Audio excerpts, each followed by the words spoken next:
Welcome to my channel. Friends, join me and read out loud this story. Cinderella. Once there was a gentleman who married for his second wife the prudest and most haughty woman that was ever seen. She had by a former husband two daughters of her own humor who were indeed exactly like her in all things. He had likewise by another wife a younger daughter, but of unparalleled goodness and sweetness of temper, which she took from her mother, who was the best creature in the world. No sooner were the ceremonies of the wedding over, but the mother-in-law began to show herself in her true colors. She could now wear the good qualities of this pretty girl, and the less because they made her own daughters appear the more odious. She employed her in the meanest work of the house. She scoured the dishes, tables, etc., and scrubbed Madam's chamber and those of Mrs. her daughters. She lay off in a shoddy garret upon a raised straw bed, while her sisters lay in fine rooms with floors and inlaid upon beds of the very newest fashion, and where they had looking glasses so large that they might see themselves in their full length from head to foot. The poor girl bore all patiently and dared not tell her father, who would have rattled her off, for his wife governed him entirely. When she had done her work, she used to go into the chimney corner and sit down among cinders and ashes, which made her commonly be called Cinderella. But the youngest, who was not so rude and uncivil as the eldest, called her Cinderella. However, Cinderella, notwithstanding her mean appearance, was 100 times handsomer than her sister, though they were always dressed very richly. It happened that the king's son gave a ball and invited all persons of fashion to it. Our young misses were also invited, for they cut a very grand figure among the quality. They were mightily delighted all this invitation, and wonderfully busy in choosing out such gowns, petticoats, and head clothes as might become them. This was new trouble to Cinderella, for it was she who ironed her sisters' linen and plaited their ruffles. They talked all day long of nothing but how they should be dressed. For my part, said the eldest, I'll wear my red velvet suit with French trimming. And I said, the youngest, shall have my usual petticoat, but then to make amends for that, I will put on my gold-flowered mantle and my diamond stomacher, which is far from being the most ordinary one in the world. They sent for the best tirewomen they could get to make up their headdresses and adjust their double pinners, and they had their red dresses and patches from Mademoiselle de la Pace. Cinderella was likewise called up to them to be consulted in all these matters, for she had excellent notions, and advised them always for the best, and offered her services to dress their heads, which they were very willing she should do. As she was doing this, they said to her, Cinderella, would you not be glad to go to the ball? Alas, said she, you only jeer me. It is not for such as I am to go thither. Thou art in the right of it, replied they. It would make the people laugh to see a Cinderella at a ball. Anyone but Cinderella would have dressed their heads awry, but she was very good and dressed them perfectly well. They were almost 2 days without eating, so much were they transported with joy. They broke above a dozen lashes in trying to be laced of clothes, that they might have a fine slender shape, and they were continually at their looking glass. At last the happy day came. They went to cove, and Cinderella followed them with her eyes as long as she could. And when she had lost sight of them, she fell a crying. Her godmother, who saw her all in tears, asked her what was the matter. I wish I could. I wish I could. She was not able to speak the rest, being interrupted by her tears and sobbing. This godmother of hers, who as a fairy said to her, thou wishes thou couldst go to the ball. Is it not so? Yes, cried Cinderella with a great sigh. Well, said her godmother, be but a good girl, and I will contrive that you shall go. Then she took her into her chamber and said to her, run into the garden and bring me a pumpkin. Cinderella went immediately to gather the finest she could get and brought it to her godmother, not being able to imagine how this pumpkin could make her go to the ball. Her godmother scooped out all the inside of it, having left nothing but the rind, which done, she struck it with her wand, and the pumpkin was instantly turned into a fine coach, gilded all over with gold. She then went to look into her mouse trap, where she found 6 mice all alive, and ordered Cinderella to lift up a little the trap door, one giving each mouse as it went out a little tap with her wand. The mouse was that moment turned into a fine horse, which altogether made a very fine set of 6 horses of a beautiful mouse-colored dapple grey. Being at a loss for a coachman, I will go and see, says Cinderella. If there is never a rat in the rat trap, we may make a coachman of him. Thou art in the right, replied her godmother. Go and look. Cinderella brought the trap to her, and in it there were 3 huge rats. The fairy made choice of one of the 3 which had the largest spear, and having touched him with her wand, he was turned into a fat, jolly coachman who had the smartest whiskers eyes ever beheld. After that she said to her, go again into the garden, and you will find 6 lizards behind the watering pot. Bring them to me.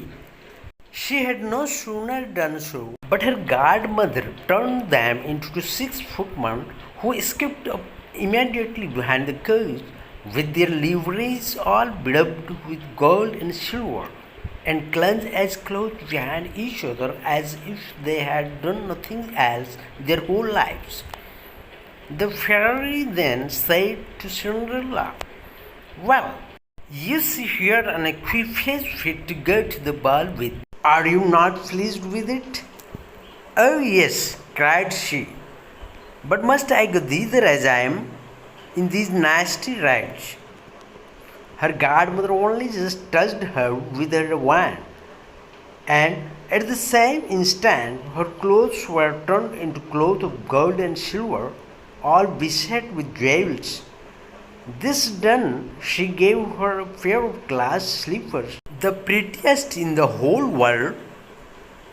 Being thus decked out, she got off into her coach, but her godmother, above all things, commanded her not to stay till after midnight, telling her at the same time that if she stayed one moment longer, the coach would be a pumpkin again, her horses mice, her coachman a rat, her footman lizard, and her clothes would become just as they were before.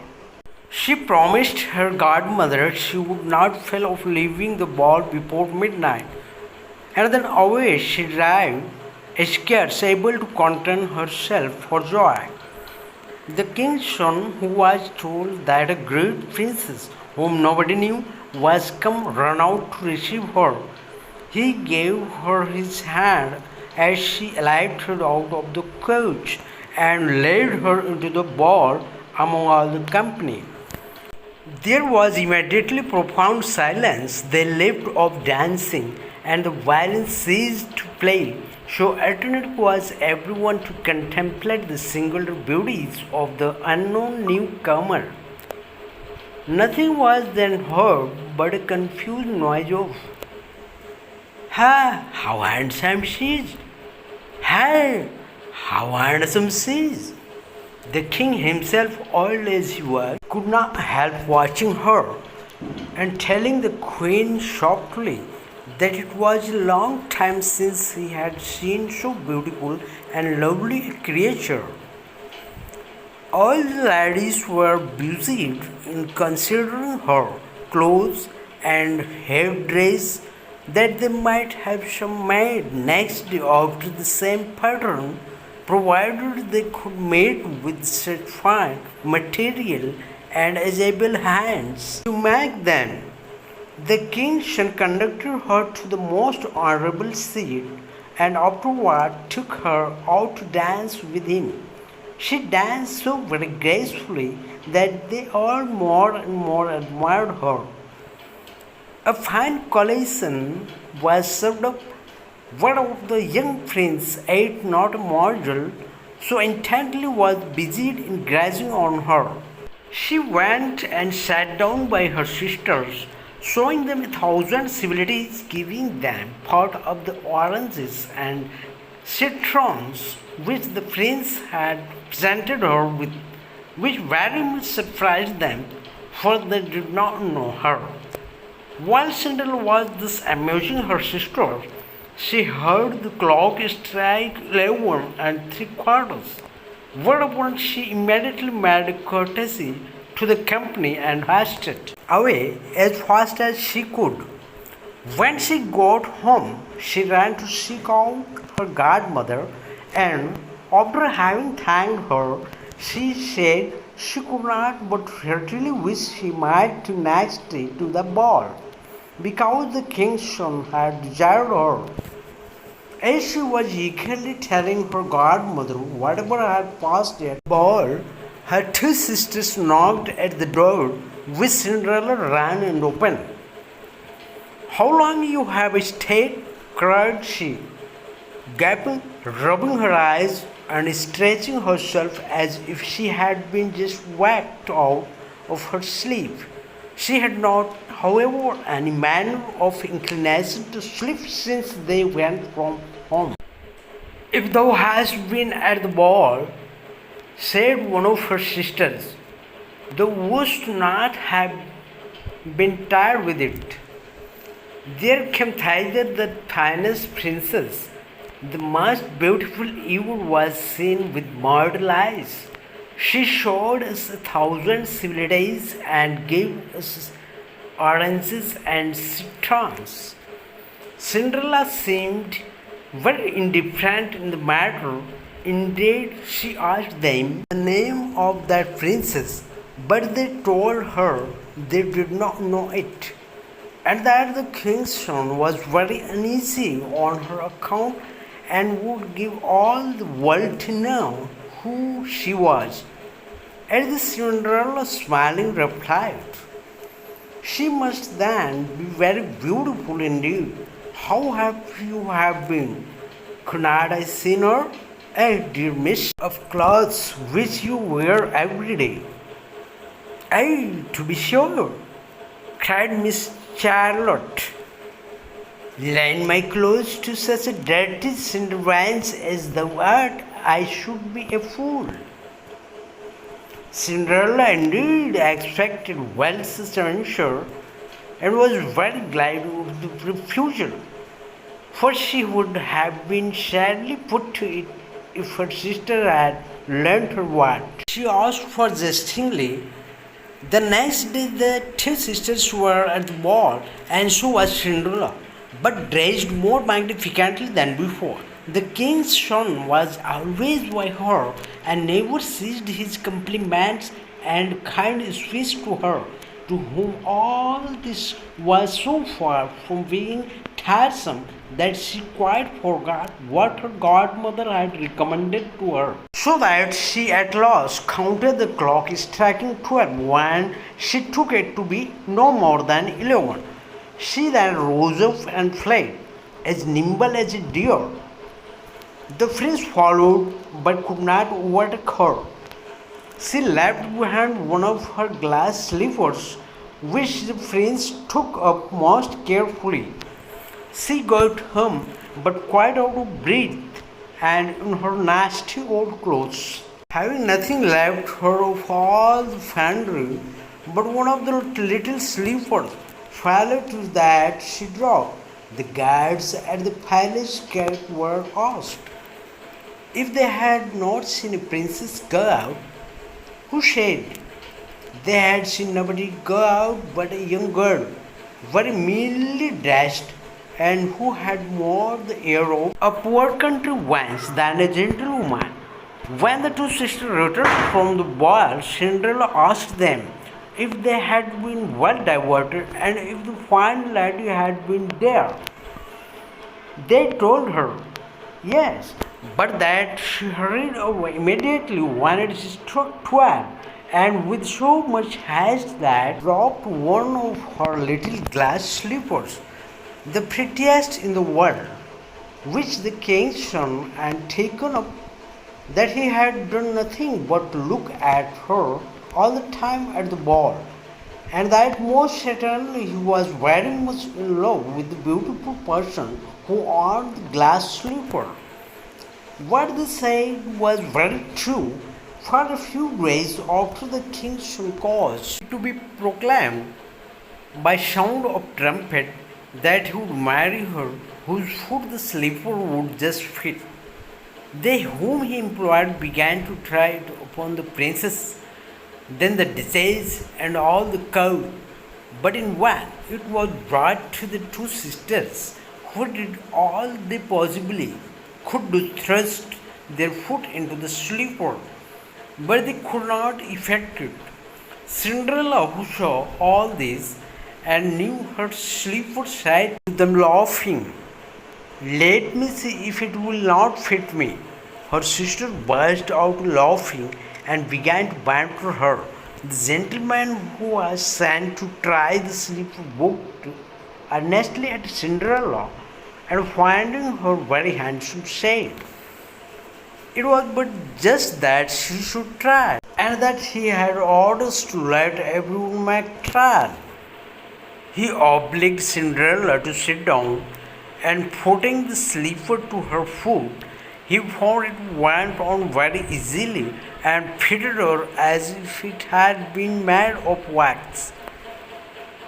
The astonishment her two sisters were in was excessively great, but still abundantly greater when Cinderella pulled out of her pocket the other slipper and put it on her foot.